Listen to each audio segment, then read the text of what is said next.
ñu ngi leen di nuyu di leen jaajëfal yéen ñuy suivre chaîne bi di xalaat TV ñu leen di dalalaat ci seen jàngatu bés bi. tey dañuy dellu si waat ba tey ci jongante palum député ñuy dëgmal ak benn thème boo xam ni ay weer ci ginnaaw juróon na coow lu bare bari ci réew mi gannaaw benn proposition de loi bu ànd sàmm jikko yi initié woon ngir ñu criminaliser wàllu ngóor jigéen. askanu Sénégal gépp signé ko mboolem kilifa diine ak aada ànd ci bind bataaxal ne nañu criminaliser. waaye ay député pété ci la majorité présidentielle yi ne ñoom ay député Macky Sall lañ ne choix wu askan woowilee rawatina seeni kilifa yi ñu gëm lem nañ ko ba mu jekk teg na le góor jigéen kenn du ko criminaliser Sénégal taxaw défier seen askan. tey ñoo ngi à moins d'une semaine ngir tànnat ay député yu bees mais ndax xam ngeen ni ci député yooyu rejeté woon proposition de loi bi ñu bari boole waat nañ leen ci liste Benno Bokk Yaakaar yi ngir yow ma ñu bañaloon nga falaat leen. lii nag question de choix la et de responsabilité amul sikki sàkk ci ne votel Benno Bokk Yaakaar ci élection législative yi di ñëw mooy votel nga couleur mbootaayu góor jigéen yi ànd nga ci ne borom ñaari tur yi mën nañoo yaataayumbe wuyal seen agenda ci biir réew mi di def propagande pour influencer génération yi ñëw. ci fànn woowu nag question de responsabilité boobu noonu responsabilité wu votel waa Benno dooleel LGBT Serigne Habib Sy Dabakh defoon na ci sortie bu mucc ayib. fan yi passé assemblée nationale mbokk yi fi jóge woon pour defar jikko yi nu mu tudd association la xaw ma nu mu tudd. ah ànd sàmm jikko yi. c'est dommage am lu ñu naqari ñun ñëpp assemblée nationale dégg naa am ñu ni code bi prévoiroon na loolu man leen seen code bopp la ak seeni loi bopp ñu dicté leen ko ca France waaye affaire ngóor jigéen moom alquran nee na wa ma qawmu luutin minkum bi baid yéen a ngi jëm nag ci ay voté yéen laay waxanteel les jeunes surtout képp ku dem woteel nit te mu lànk ci pétition bii ñu doon wax ngir jëmmi yàlla ak yonent bi boo ko voteelee ëllëg yowmal qiyaamati di nga dajeeg sa borom mu rëq sa ndigg maa leen ko wax. li ci des nag itteelu ma affaire politique ça m'intéresse pas na ngeen bàyyi seen xel bu baax a baax ci ñi ngeen di voteel yi ëllëg képp ku ci voteel koo xam ni la ñuy sàkku booba ba léegi ci affaire ngóor jigéen ñu lànk ni ñoom duñ ko signé nanguwuñu ko nga jël carte dugalal leen ko bu yowmal qiyaamate bu yàlla di régler affaire ngóor jigéen fii ci Sénégal dinañ la woo nga nekk témoin al yawma naxtimu ala afwahihim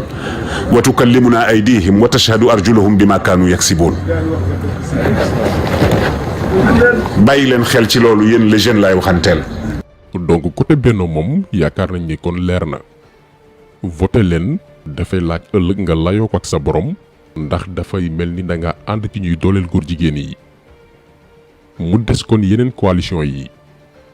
ndax ñoom gannaaw bu ñu Benno Bokk Yaakaar bañalee noppi nañ ngir criminaliser wàllu ngóor jigéen bu ñu leen yóbbee assemblée nationale.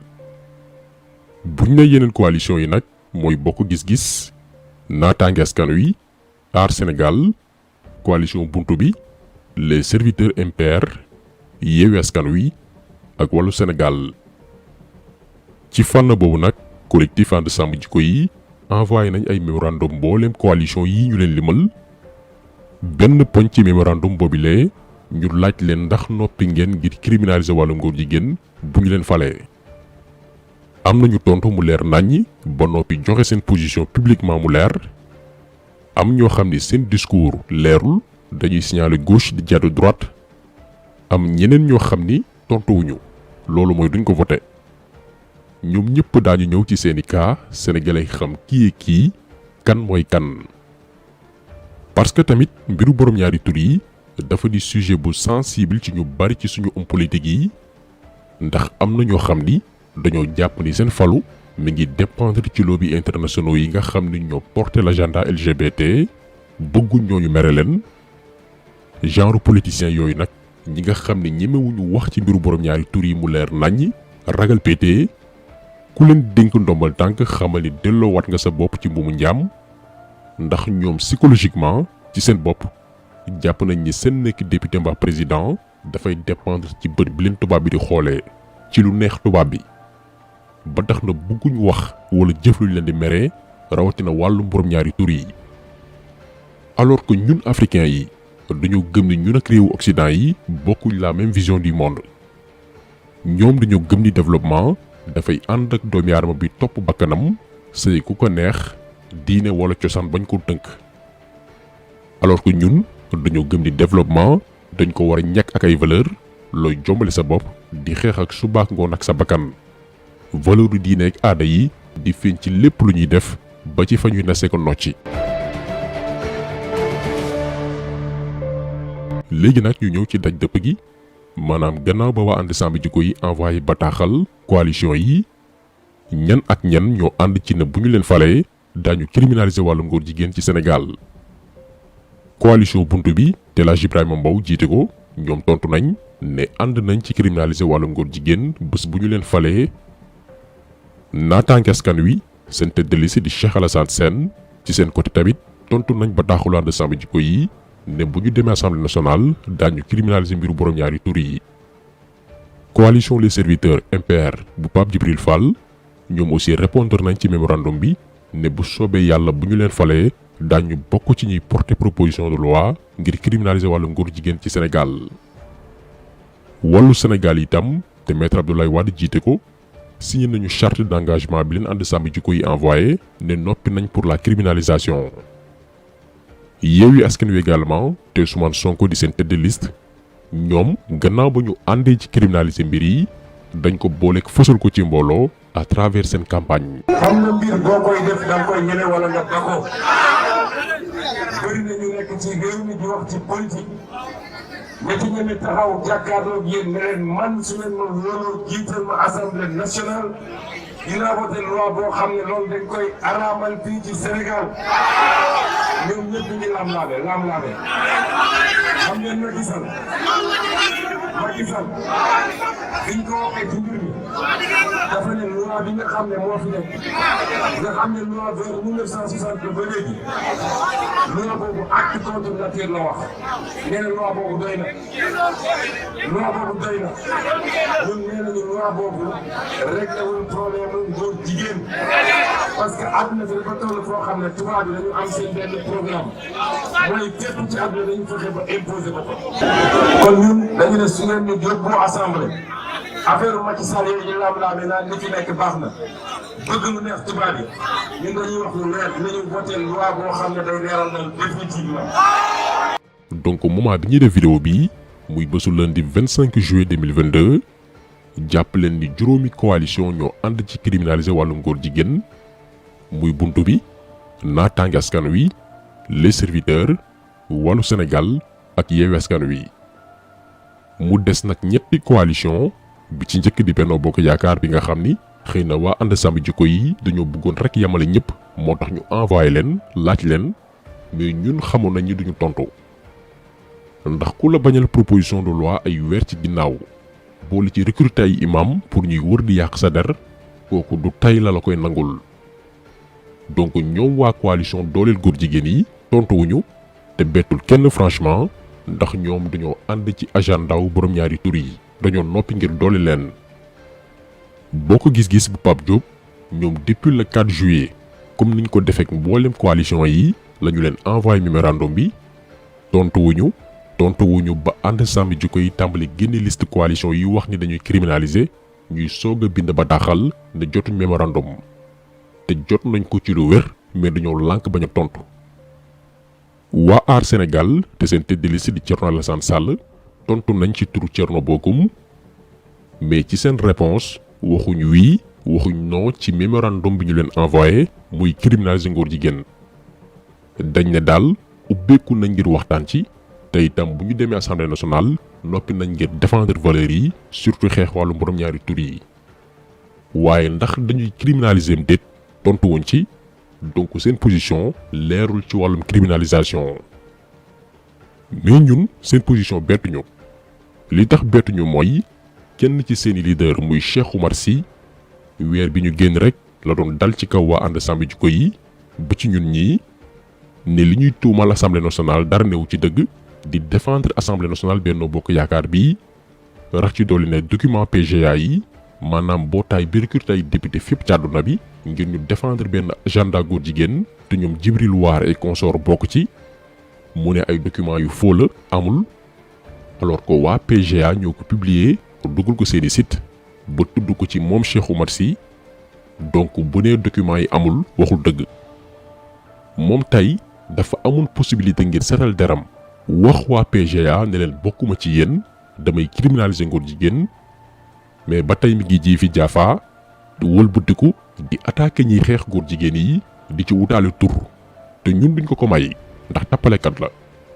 bu amee ku muy waxal na dem wax ak waa PGA yi ko tudd. ba tey ci seen coalition muy Aar Sénégal déglu nañ aussi ku ci mel ni docteur Abdourahmane Diouf moom nee na àndul ci ngóor jigéen loolu aussi baax nañu leeral ko àndul ci góor jigéen mais ci waxam ñun li ñu comprendre te daal leen ko dégtal léegi mooy moom noppiwul ngir criminaliser ko parce que nee na dafa ragal yeneen conséquences am ci par exemple ay tuuma en plus mu ne am na loi bu koy aaye Sénégal ba noppi nañ ko déglu ñëw indi ci ay leeral yu ndaw yu ñu yàggoon bëgg a préciser. dama koy wax pour mu leer pour buñ may TikTok ak yooyu je ne suis pas pour l'homosexualité ànduma ak mbirum góor jigéen xam nga loolu leer na waaye nag ni ñuy doxalee mbir borom góor jigéen yi dafa am politique te man bëgguma dëkk ci société boo xam ni tuuma laate ak tamante dëmm da koy yàq waa lan ngay xàmmeewee góor jigéen lan nga koy xàmmeewee jëf nga fekke ko góor ak góor di def lu ñu warul def jigéen ak jigéen di def lu ñu warul def nga teg ci sa bët xam ne lii yëfu góor jigéen la nga condamné ko ne lii góor jigéen la mais loolu mooy acte contre nature mais acte contre nature loi Sénégal condamné na ko wala déet. li ñuy leeral fii nag mooy proposition de loi ngir criminaliser wàllum góor jigéen jugul ngir di yërndu doomi aadama wala xool doomi aadama neexul la nga daal di koy tuumaal wala di accuser sans preuve. Ababacar Mboup leeral na ko du benn du ñaari yoon ci ay conférence ak i live. fii kenn waxu fi nit ku efféminé fii kenn waxu fi dañuy topp nit ñi di yëddu lan la ñuy def ci seen intimité loolu diine ji gën a yaatu ci réew mi wala boobu muy diine l'islam ak diine catholique yépp jàngu bi lu ci na dañ koo tere kenn du yëddu nit di ko topp di seet la muy def ci biir intimité kon mbir mi du loolu la ñuy wax. donc lii képp ku ko déggul c'est parce que yow yaa bëggul comprendre li ñu lay wax mais li ànd sàmm ji koy wax dafa leer. proposition de loi ngir criminaliser ngóor jigéen bu weesoo ñi ñuy jàpp jaxran ñuy def naka sudul noonu te loolu gis nañ ko Sénégal du benn yoon du ñaari yoon te ñoo ko def dara fekku leen ci donc gannaaw daan jëf yooyu noonu proposition de loi bi agenda lay xeex programme ak projet yi ay organisation tëgg di ci lëkkaloo ak suñu président ak yeneen i borom ndombal tànk fii ci Sénégal ak i association yi nga xam ne ministère de l'intérieur moo leen jox autorisation pour mën a waajal une génération boo xam ne dafay nangu mbiru borom ñaari tur yi lii la proposition de loi bi di xeex. en plus loi bi docteur Abdourahmane Diouf di wax muy contre nature loi boobu noonu dafa xewi nekkatuloo diapason loi boobu noonu moo tax góor jigéen bu ñu jàpp Sénégal bàyyi la ndax ñaguñu loi bi leerul en plus loi boobee terewul kuy promouvoir ngóor jigéen